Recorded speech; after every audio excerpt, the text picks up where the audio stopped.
সবাই কেমন আছেন? কুমড়ো চাষের কুমড়ো ক্ষেত দেখতে আসলাম। এখানে কি পরিমাণে কুমড়ো, আশপাশে অনেকেই কুমড়ো চাষ করছে এবার। নিচু জায়গা, এপাশে পানি আটকানো রয়েছে। এছাড়া এখানে কোমর সমান পানি উঁচু ছাও জায়গা, কিন্তু এখানে কুমড়ো চাষ করছে, ওখানে কিছু করতে পারবে না। নিচে ক্ষেত, ওই তো পানি আছে ওই সাইডে।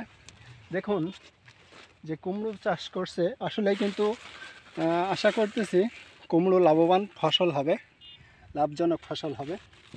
এই যে দেখুন যে পরিমাণে কুমড়োর ফুল আসা শুরু হয়েছে, তবে গাছ পুরা ক্ষেত এঁটে যাবে।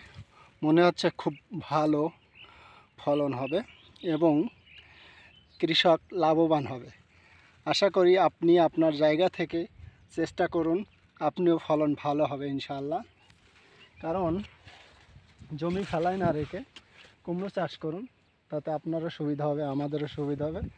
আপনি আর্থিক দিক থেকেও সচ্ছল হবেন এবং সবাই ভালো থাকা যাবে। আপনি ভালো থাকবেন, আমাদের দেশটাও ভালো থাকবে, আপনার পরিবারও ভালো থাকবে, আপনিও ভালো থাকবেন। আর জমি ফেলায় না রেখে চাষ করুন। দেখুন পুরা ক্ষেত, আশপাশে কিন্তু পুরাটাই ক্ষেত। আর কুমড়োর ফুল আসছে অল্প অল্প, কিন্তু বড় হয়নি, দেখা যাচ্ছে পুরা ক্ষেত। দেখেন যত দূর যাওয়া যায় তত দূরই দেখা যাচ্ছে কুমড়ো ক্ষেত। আর আমি দেখার জন্যই আসছি কুমড়ো ক্ষেতগুলো কী অবস্থা, দেখবো ইনশাআল্লাহ, দেখার জন্য আসছি। ফলন মাশাআল্লাহ খুব ভালো হবে। কেউ 1 ইঞ্চি জায়গা ফেলায় রাখবেন না, যে যেখান থেকে পারেন ফসল চাষ করুন। দেখুন কি পরিমাণে কুমড়ো গাছ, খুব ভালো হবে ফসল। আমিও চেষ্টা করব আগামীতে আমার ওই নিচের ক্ষেতটাতে রোপণ করা যায় কিনা কুমড়ো, চেষ্টা করব।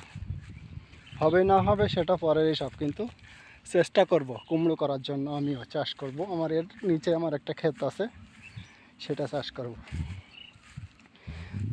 যে পরিমাণে ফুল আসছে, আশা করি খুব ভালো ফলন হবে ইনশাআল্লাহ।